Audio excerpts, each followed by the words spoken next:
नमस्कार, CSK news में आपका स्वागत है। तो दोस्तों, आज हो गया है 25 मई। बड़ी खबर निकल के आ रही है। आतंकी हमलों में पुलिसकर्मी शहीद, बेटी गंभीर रूप से घायल। एक बार फिर से आतंकियों ने दी चुनौती, सुरक्षा बलों ने पूरे इलाके को घेर लिया। दूसरी बड़ी अपडेट निकल के आ रही है। एक बार फिर से गेहूं के बाद चीनी पर निर्यात लगाने की तैयारी, भारत पर प्रतिबंध लगाने की तैयारी। सरकार ने बताया नया प्लान, फिर से दुनिया भर में हड़कंप। तीसरी बड़ी अपडेट, पुतिन पर भीषण हमला। जी हाँ, बाल बाल बचे पुतिन। 5वीं बार हुआ है हत्या की हुई कोशिश। यूक्रेन बताया जा रहा है, यूक्रेन ने रची थी इस हत्या की साजिश। चौथी बड़ी अपडेट, आतंकवाद खिलाफ एकजुट हुए क्वाड लीडर्स, कहा 26/11 जैसी घटनाएं निंदनीय। चाइना जैसे और आतंकवाद के खिलाफ जो है कड़ी कार्रवाई करने का आ गया है समय। तो एक एक करके आपको विस्तार से बताएंगे। जहां प्रधानमंत्री मोदी 2 दिवसीय जापान यात्रा का समापन, टोक्यो से दिल्ली पहुंचे पीएम मोदी, वो भी हम आपको बताएंगे। इस बीच नेपाल ने अंतर्राष्ट्रीय एयरलाइंस के लिए कई शुल्क माफ किए, वो हम आपको बताएंगे। यूक्रेन के खिलाफ युद्ध से शर्मसार हुआ रूसी राजदूत, संयुक्त राष्ट्र में पद से दिया इस्तीफा, कहा अपने देश की हरकत से शर्मसार, तो वो भी हम आपको बताएंगे। और श्रीलंका में ईंधन की कीमतें जो हैं वो आसमान छू रही हैं। श्रीलंका पहुंचाया है भारत की तरफ से पेट्रोल, तो एक एक करके आपको विस्तार से बताएंगे। लेकिन उससे पहले छोटा सा निवेदन, अगर आपने चैनल को सब्सक्राइब नहीं किया, पल पल के अपडेट के लिए चैनल को सब्सक्राइब करना न भूले दोस्तों। और उस देश की इंडियन आर्मी के लिए अगर आप भी मानते हैं, गर्व है, तो इस वीडियो को लाइक करके अपना समर्थन दर्ज करें। जय हिंद, वंदे मातरम लिखना मत भूलेगा दोस्तों। दरअसल पहली बड़ी अपडेट, आतंकी हमला एक बार फिर से जम्मू कश्मीर में हुआ है आतंकी हमला। आपको बता दें, एक पुलिसकर्मी शहीद हुआ, घायल बेटी, पुलिसकर्मी शहीद, बेटी गंभीर रूप से घायल। सुरक्षा बलों ने पूरे इलाके में घेरा। जम्मू कश्मीर में आतंकी अपनी हरकतों से बाज नहीं आ रहे हैं। मंगलवार को आतंकियों ने एक बार फिर से श्रीनगर में अपनी आतंकी हमले को अंजाम दिया है। एक पुलिस वालों की हत्या कर दी है।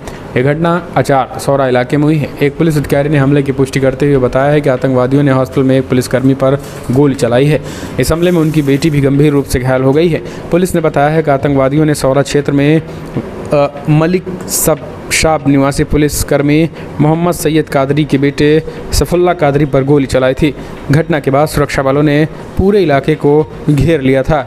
आपको बता दें, इस बीच से पहले इसी महीने की शुरुआत में श्रीलंका के अलीजान रोड स्थित एवा ब्रिज पर आतंकियों ने पुलिसकर्मी गुलाम हसन डार को गोली मारकर हत्या कर दी थी।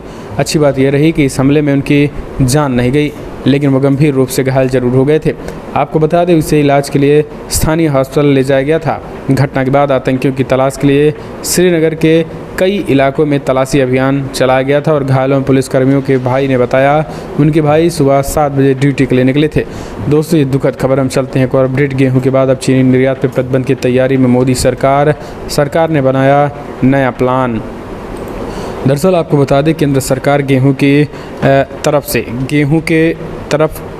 तरह ही चीन पर भी निर्यात पर प्रतिबंध लगाने की योजना बना रहे हैं। दरअसल न्यूज एजेंसी रॉयटर्स की रिपोर्ट्स में ये दावा भी कर दिया गया है। आपको बता दें कि रिपोर्ट्स के मुताबिक घरेलू कीमतों में उछाल को देखते हुए सरकार करीब 6 सालों में पहली बार चीनी निर्यात को प्रतिबंध कर सकती है। और ये भी संभव है कि सरकार इस सीजन निर्यात को 10 मिलियन टन पर सीमित कर दे। आपको बता दें कि भारत विश्व का सबसे पहला चीनी उत्पादक देश है, वहीं ब्राज़ील के बाद दूसरा सबसे बड़ा निर्यातक देश है। भारत ने सितंबर को समाप्त होने वाले चालू विपणन वर्ष 18 मई तक 75 लाख टन चीनी का निर्यात किया है। भारत में प्रमुख आयातक देश इंडोनेशिया, अफगानिस्तान, श्रीलंका, बांग्लादेश, संयुक्त अरब अमीरात, मलेशिया और अफ्रीकी देश भी शामिल हैं। आपको बता दें, ये चीन रोकना कहीं ना कहीं अब एक बार फिर से दुनिया में मोदी सरकार ने हड़कंप मचाया है। एक और अपडेट, पीएम मोदी की 2 दिवसीय जापान यात्रा का समापन, टोक्यो से दिल्ली के लिए रवाना हुए, बड़ी खबर निकल के आ रही है। दरअसल आपको बता दें, प्रधानमंत्री नरेंद्र मोदी के जापान दौरे के दूसरे दिन की शुरुआत क्वाड शिखर सम्मेलन के साथ हुई है। पीएम मोदी 2 दिवसीय जापान दौरे पर पहुंच चुके हैं। टोक्यो में क्वाड लीडर समिट के दौरान प्रधानमंत्री मोदी अपनी जापानी समकक्ष कुमियो फुसीदा और अमेरिकी राष्ट्रपति जो बाइडेन और ऑस्ट्रेलिया के नवनिर्वाचित प्रधानमंत्री एंथनी अल्बनीज़ के साथ क्षेत्र के विकास और पारंपरिक हित के वैश्विक मुद्दों के बारे में विचार का आदान प्रदान किया है। क्वाड में चाइना से निपटाने की रणनीति भी बनाई गई है। आपको बता दें, इस बीच बड़ी खबर निकल के आई है, जहां पर प्रधानमंत्री मोदी फिलहाल 2 दिवसीय यात्रा से भारत वापस आ चुके हैं। लेकिन क्वाड में जो रणनीति बनी है, खास करके साउथ चाइना सी को लेकर के, उसके बाद से चाइना पूरी तरीके से बौखलाया हुआ है। हालांकि प्रधानमंत्री मोदी ने कहा है कि हम आतंकवाद पर भी सफाई के लिए हमें प्लान बनाना चाहिए। साउथ चाइना समुद्रों की सुरक्षा के साथ साथ आपसी व्यापार को भी सुगम बढ़ाने के साथ साथ तमाम मुद्दों पर चर्चा हुई है। आपको बता दें प्रधानमंत्री मोदी जो है एक तरीके से वर्ल्ड लीडर के रूप में उभरे हैं और यहाँ पर अगर देखा जाए तो प्रधानमंत्री नरेंद्र मोदी एक अलग अंदाज में दिखे। जो बाइडेन ने स्पष्ट कहा अगर मोदी का साथ और भारत का साथ यूं ही बना रहा तो चाइना को हम मुंह तोड़ जवाब देंगे, एशिया में हम शांति स्थापित करेंगे और बिना भारत के, बिना मोदी के जो है वो एशिया में किसी भी तरीके की शांति हम सोच भी नहीं सकते हैं क्योंकि चाइना जैसे देश हैं। तो उन्होंने स्पष्ट कहा है। इतना ही नहीं, आपको बता दें आतंकवाद के खिलाफ एकजुट हुए क्वाड लीडर्स को कहा 26/11 जैसी घटनाएं निंदनीय हैं। आतंकी घटनाओं के खिलाफ तत्काल कड़ी कार्रवाई करने का समय आ गया है। टोक्यो में लगभग 2 घंटे चली क्वाड देशों की इस बैठक समाप्त हुई और क्वाड लीडर्स प्रधानमंत्री नरेंद्र मोदी, जापान के प्रधानमंत्री फूमियो किशिदा, अमेरिकी राष्ट्रपति जो बाइडेन और ऑस्ट्रेलिया के प्रधानमंत्री वेनी एल्बनीज़ शामिल थे। हम चलते हैं एक और अपडेट। युद्ध के बीच पुतिन पर हुआ हमला, बड़ी खबर निकल के आ रही है। यूक्रेन ने रची थी साजिश, बाल बाल बचे पुतिन, 5वीं बार हुआ हमला, अब तो नहाने से भी डर रहे हैं पुतिन। दरअसल रशिया और यूक्रेन के बीच जारी युद्ध को लेकर दुनिया भर में रूसी राष्ट्रपति व्लादिमीर पुतिन को लेकर चर्चा रही, तो लोग इस युद्ध के पुतिन को ही जिम्मेदार मान रहे हैं। इसी बीच आपको बता दें युद्ध की शुरुआत से ही नए नए दावे किए जा रहे हैं। इसी बीच अब एक और सनसनीखेज दावा सामने आया है। यूक्रेन के सैन्य अधिकारी ने दावा किया है कि 2 महीने पहले रूसी राष्ट्रपति व्लादिमीर पुतिन की हत्या की कोशिश की गई थी, लेकिन वे बाल बाल बच गए हैं। हत्या का यह प्रयास रूस यूक्रेन युद्ध के बीच ही किया गया था। आपको बता दें इस बीच दरअसल यूक्रेन के एक टॉप सैन्य अधिकारी ने दावा किया कि यूक्रेनी ऑनलाइन न्यूज एजेंसी से किया गया। यूक्रेन के डिफेंस इंटेलिजेंस के प्रमुख मेजर जनरल कार्लो बुडवेन ने बताया है और उन्होंने कहा है कि ये यूक्रेन की तरफ से मारने की खतरनाक साजिश थी, जिसका फिलहाल रूसी सैनिकों ने और रूसी खुफिया एजेंसियों ने इसको पूरी तरीके से नाकामयाब कर दिया है। लेकिन आपको बता दें रूसी खुफिया एजेंसी का कहना है कि अब तक पुतिन को मारने के 5 बार कोशिशें जो की गई हैं, यानी 5 बार पुतिन को मारने की 5 बार कोशिशें जो हैं वो की जा चुकी हैं। हम चलते हैं और अपडेट लेते हैं। बड़ी खबर निकल के आ रही है। यूक्रेन के खिलाफ युद्ध से शर्मसार हुए रूसी राजदूत, संयुक्त राष्ट्र में पद से दिया इस्तीफा, कहा अपने देश की हरकत से शर्म महसूस कर रहा हूँ। दरअसल आपको बता दें रूसी राजदूत बोरिस बॉन्ड्रो ने रूस को कहा है कि रूस के राष्ट्रपति व्लादिमीर पुतिन द्वारा यूक्रेन पर आक्रामक युद्ध छेड़ने के खिलाफ विदेशी सहयोगियों को पत्र भेजने के लिए अपना इस्तीफा सौंप दिया है। रूसी मिशन को सोमवार सुबह मिले एक पत्र में बोरिस ने इसे अपने इस्तीफे के पुष्टि की है। यूक्रेन पर रूसी हमले की तारीख का जिक्र करते हुए बोरिस ने लिखा है कि बतौर राजनयिक मेरे 20 लंबे कैरियर में मैंने विदेश नीति में कई बदलाव देखे हैं। हालांकि मुझे इस साल 24 फरवरी से पहले अभी अपने देश को लेकर इस इतनी शर्म महसूस नहीं हुई है। उन्होंने कहा है कि पुतिन द्वारा यूक्रेन के खिलाफ रूस शुरू की गई जंग, या यूँ कहिए कि पूरे पश्चिमी के खिलाफ छेड़ा गया युद्ध न केवल यूक्रेनी लोगों बल्कि रूस के लोगों के खिलाफ भी एक गंभीर अपराध है। हम चलते हैं और अपडेट। श्रीलंका ने भारत से मांगा $50 करोड़ का कर्ज, ईंधन खरीद के लिए रकम का होगा इस्तेमाल। दरअसल विदेशी मुद्रा संकट के बीच भारत और कर्ज उठाएगा श्रीलंका भारत से। श्रीलंका की सरकार ने भारत एग्जिम बैंक से $50 करोड़ अमेरिकी डॉलर का कर्ज मांगने के प्रस्ताव को मंजूरी दे दी है। श्रीलंका पहले ही एग्जिम बैंक से $50 करोड़ रुपए का कर्ज ले चुका है और भारतीय स्टेट बैंक से भी श्रीलंका के कर्ज के रूप में $20 करोड़ मिल चुके। इसके साथ ही आपको बता दें श्रीलंका सरकार अर्थव्यवस्था को पटरी पर लाने के लिए लगातार सख्त फैसले ले रही है। मंगलवार को श्रीलंका में तेल कीमतों के दामों में भी तेजी बढ़ोतरी हुई है। हालांकि आपको बता दें तेल की कीमतों में बढ़ोतरी के साथ भारत ने कल पेट्रोल और डीजल यानी ईंधन भी भिजवाए हुए थे। हम चलते हैं और अपडेट लेते हैं। आपको बता दें अगली खबर, जहां श्रीलंका में हमने आपको बताया कैसे पेट्रोल 420 तो डीजल 400 रुपये के पार। जी हाँ दोस्तों, देश भर में पेट्रोल और डीजल की जो कीमतें हैं वो 100 तक हैं, लेकिन श्रीलंका में 420 और 400 तक रुपए महंगा हो गया। यानी इतनी ज़्यादा महंगाई श्रीलंका में कि हालत बद से बदतर होती चली जा रही है। हालात श्रीलंका में ख़राब हो चुके हैं, लोग महंगाई की मार से दो चार हो रहे हैं। आज महंगाई इतनी हो चुकी है कि कमर टूट रही है। आपको बता दें हालात को देख कर के हालात बेहद बेकाबू होते दिखाई दे रहे हैं। यही कारण है कि श्रीलंका के अब इन हालातों को देखते हुए लोगों को अब ये कहना पड़ रहा है हाय रे पेट्रोल। पेट्रोल की इतनी कीमतें बढ़ गई हैं। अगली खबर निकल के आ रही है, आपको बता दें जहां तानाशाह किम को नहीं देश की फिक्र, हर दिन 1 लाख से ज़्यादा मिल रहे कोविड केस मगर कह रहा है सब कुछ है ठीक। उत्तर कोरिया ने मंगलवार को कहा है कि देश में कोविड-19 से हालात स्थिर है। ऐसे कहा गया है कि कोविड केस घटते हुए नजर आने लगे हैं। उत्तर कोरिया ने कहा है कि मंगलवार को लगातार तीसरे दिन 2 लाख से कम नए मामले रिपोर्ट हुए हैं। हालांकि तानाशाह किम जोंग ने उनकी सरकार ने कहा है कि देश में हालात काबू में हैं। उत्तर कोरिया ने पहली बार 12 मई को कोविड प्रकोप की जानकारी दी थी। हालांकि देश में वैक्सीन की कमी, अपर्याप्त मेडिकल इंफ्रास्ट्रक्चर और संभावित खाद्य संकट ने चिंताएं बढ़ा दी हैं। देश की आबादी 2.5 करोड़ है और अभी तक 20 लाख से ज़्यादा लोग संक्रमित हो चुके हैं। और गौर करने वाली बात यह है कि उत्तर कोरिया ने कोरोना को बुखार बताया और इसे खुलकर कोविड महामारी नहीं कहा गया है। हम चलते हैं एक और अपडेट लेते हैं। अगली खबर निकल के आ रही है, ब्रिटेन के अगले पीएम बन सकते हैं भारतीय मूल के ऋषि सुनक, बोरिस जॉनसन की बढ़ी मुश्किलें। भारतीय मूल के एक ऋषि सुनक ब्रिटेन के अगले प्रधानमंत्री बन सकते हैं, ये भविष्यवाणी की गई है। ब्रिटेन में एक प्रमुख सट्टेबाज कंपनी ने, जिनका कहना है कि प्रधानमंत्री बोरिस जॉनसन जल्द ही इस्तीफे दे देंगे और उन्हें के भारतीय मूल के chancellor Rishi Sunak 10 Downing street यानी ब्रिटिश पीएम का दफ्तर में कदम रखेंगे। आपको बता दें जो कि पसंदीदा उम्मीदवार भी हैं। ऑनलाइन गैम्बलिंग कंपनी वेटफेयर का कहना है कि 57 वर्षीय जॉनसन के लिए घड़ी की सुइयां टिक टिक कर रही हैं और वे कभी भी पीएम पद से इस्तीफा दे सकते हैं।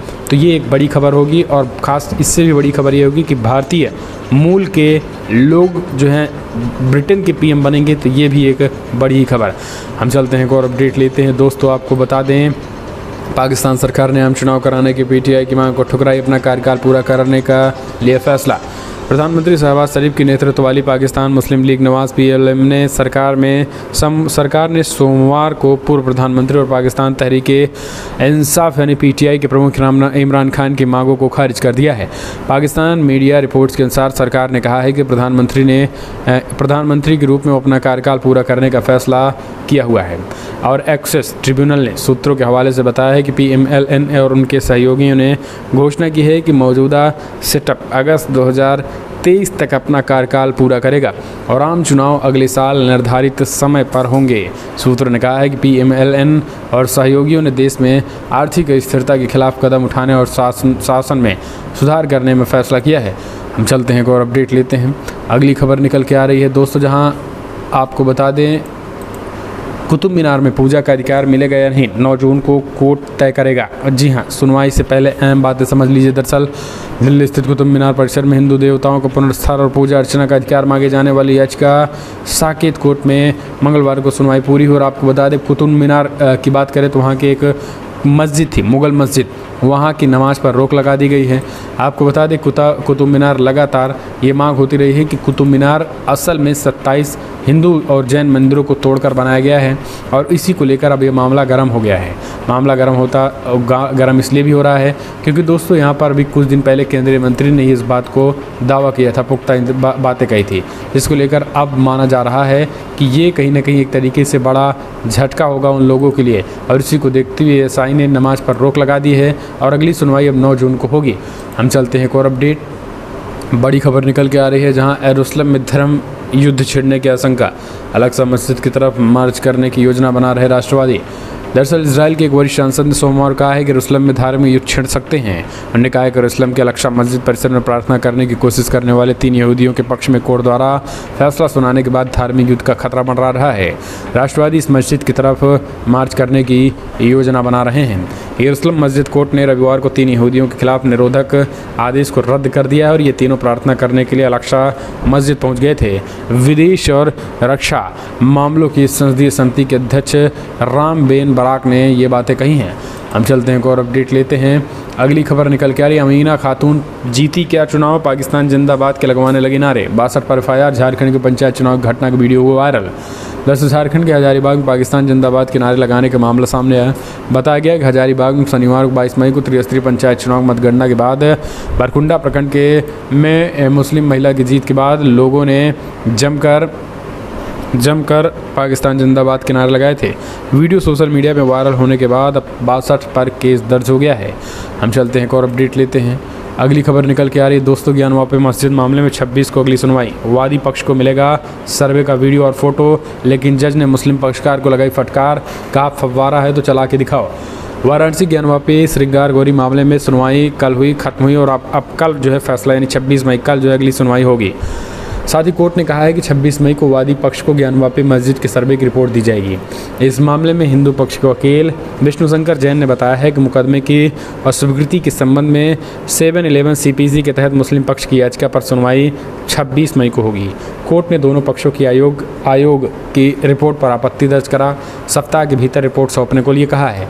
जिला जज AK विश्वेश्वरी की अदालत ने सोमवार को सुनवाई करते हुए वकीलों के मामले को सुनवाई हो। आपको बता दें, इस बीच बड़ी खबर निकल के आई है, जहां पर देखा जाए तो ज्ञानवापी को लेकर जज ने मुस्लिम पक्षकारों को फटकार लगाई।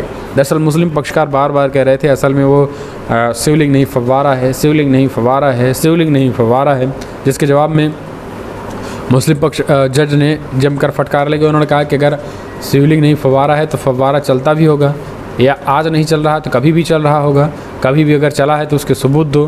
फव्वारा करने से फव्वारा न रटो यहाँ पे। इस तरीके से उन्होंने करारी फटकार लगाई है। हम चलते हैं एक और अपडेट लेते हैं। अगली खबर निकल के आ रही है दोस्तों, जहां आम आदमी पार्टी को लगा बड़ा झटका। CM उम्मीदवार रहे अजय कोठियाल BJP में एंट्री। जी हां, विधानसभा 2022 में आम आदमी पार्टी के CM पद के उम्मीदवार रहे कर्नल अजय कोठियाल ने भाजपा ज्वाइन कर ली। कोठियाल के साथ उनके करीब 150 समर्थकों ने भी BJP ज्वाइन कर ली है। आपको बता दें, आम आदमी पार्टी के लिए बड़ा झटका है। जब CM कैंडिडेट ही BJP में शामिल हो जाएंगे आम आदमी पार्टी को छोड़ करके, तो फिर आखिर और क्या कुछ होगा। तो ये चीज़ें अब आप समझ सकते हैं, और यही कहीं ना कहीं एक तरीके से हालात उनकी ख़राब हो चुकी है आम आदमी पार्टी को उत्तराखंड में। हम चलते हैं एक और अपडेट लेते हैं। ज्ञानवापी केस में अखिलेश यादव और असदुद्दीन ओवैसी समेत 7 नामजद मुकदमे की मां। हिंदू भावनाओं का आहत करने का लगा आरोप। ज्ञानवापी मस्जिद के शिवलिंग में दावों के बीच मुख्य न्यायिक मजिस्ट्रेट के सामने एक अर्जी दाखिल कर समाजवादी पार्टी के अखिलेश यादव और AIMIM के अध्यक्ष असदुद्दीन ओवैसी पर FIR दर्ज करने की मांग की गई है। आरोप लगाया गया है कि इन्होंने हिंदू देवी देवताओं की अवहेलना की और ख़ास करके शिवलिंग की उन्होंने अवहेलना की और उन्होंने आपत्तिजनक बातें कही, जिससे हिंदू भावनाओं को ठेस पहुंचा है और उसी को देखते हुए उन पर FIR दर्ज की जानी चाहिए। हम चलते हैं एक और अपडेट। बाबा योगी ने विधानसभा में अखिलेश की जम के बजाई, कहा बहुत हो गया है, जितनी गर्मी थी सब शांत कर दी है, अगर आप कोई बोलेगा तो गर्मी शांत कर देंगे। दरअसल आपको बता दें, बड़ी खबर, आपको कल विधानसभा सत्र रहा और विधानसभा सत्र में CM योगी आदित्यनाथ ने एक के बाद एक ताबड़तोड़ हमले बोले और CM योगी आदित्यनाथ ने खास करके बुलडोज़र वाली राजनीति को भी याद किया। उन्होंने कहा कि बुलडोज़र चला है, बुलडोज़र चलेगा, बुलडोज़र को कोई रोक नहीं पाया था, ना तो बुलडोज़र को कोई रोक पाएगा। इस तरीके से उन्होंने बड़ा हमला बोलते हुए एक बड़ी बातें कही हुई हैं और उन्होंने कहा कि बुलडोज़र जो है वो चला है। लोग आज उन्होंने खास करके नमाज को लेकर बातें कही कि सड़कों पे हमने नमाज नहीं होने दिया। इतना ही नहीं, लाउड स्पीकर भी उतर रहे हैं, कानून का राज आ रहा है, लेकिन कुछ लोग जो है उनको अच्छा नहीं लग रहा है ये सारी चीज़ें। हम चलते हैं एक और अपडेट लेते हैं। अगली खबर भी निकल के आ रही है दोस्तों, जहां अगर झारखंड में हमने आपको बताया, उस बीच बड़ी खबर निकल के आई है दोस्तों, जहां ग्रेटर नोएडा में अराजक तत्वों ने तोड़ी मां दुर्गा की मूर्ति, खंडित किया शिवलिंग। आरोपियों की धरपकड़ के लिए पुलिस खंगाल रही है CCTV फुटेज। दरअसल ग्रेटर नोएडा के बीटा 2 थाना क्षेत्र सेक्टर 37 के एक मंदिर में अराजक तत्वों द्वारा तोड़ दी गई देवी देवताओं की मूर्तियों को। हालांकि आपको बता दें, भारी पुलिस फोर्स बल की तैनाती हुई। इसके साथ जाँच पड़ताल शुरू की गई। आरोपियों की धरपकड़ के लिए आसपास के CCTV खंगाले जा रहे हैं। ग्रेटर नोएडा की बात करें तो पुलिस बल मौके पर रही, मूर्तियाँ मंगाकर स्थापित की जाएंगी। पुलिस प्रशासन ने स्पष्ट कहा है और कहा है कि हम इसमें तत्काल एक्शन ले रहे हैं, जो भी आरोपी हैं उनके खिलाफ कड़ी कार्रवाई जो है वो की जाएगी। हम चलते हैं, एक और खबर निकल के आ रही है दोस्तों अगली, जहां पर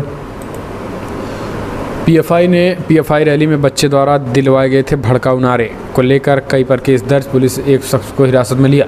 दरअसल आपको बता दें, केरला में ज्ञानवापी मस्जिद को लेकर एक रैली निकली थी PFI, जिसमें एक तरीके से नारे लगवाए गए थे हिंदुओं को मारने और काटने की। अब इसी के बाद हिंदुओं को मारने और काटने का जब वीडियो सोशल मीडिया में वायरल हुआ तो अब उस पर FIR दर्ज कर ली गई है और इसी को देखते हुए आपको बता दें ये कार्रवाई जो है की गई है। हम चलते हैं, एक और अपडेट लेते हैं।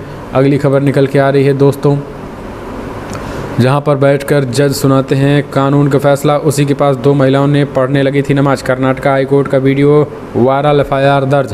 दरअसल कर्नाटक हाईकोर्ट में जज के पोडियम के पास ही नमाज अदा करने का मामला निकल के आया है। 2 महिलाओं का वीडियो सोशल मीडिया पर तेज़ी के साथ वायरल हुआ। ये वीडियो को सबसे पहले मीडिया चैनल संवाद ने अपने यूट्यूब और फेसबुक चैनल पर अपलोड किया। कन्नड़ भाषा में वीडियो का शीर्षक लिखा कि हिंदी में जिसका अर्थ है कर्नाटक उच्च न्यायालय में नमाज। तब से आपको बता दें वीडियो सोशल मीडिया पर तेज़ी के साथ वायरल हुआ। हालांकि आपको बता दें अब इस चैनल के खिलाफ FIR दर्ज हो चुकी है। ये कहा जा रहा है कि इन्होंने हाईकोर्ट के वीडियो को शूट किया, जबकि आपको बता दें नमाजियों के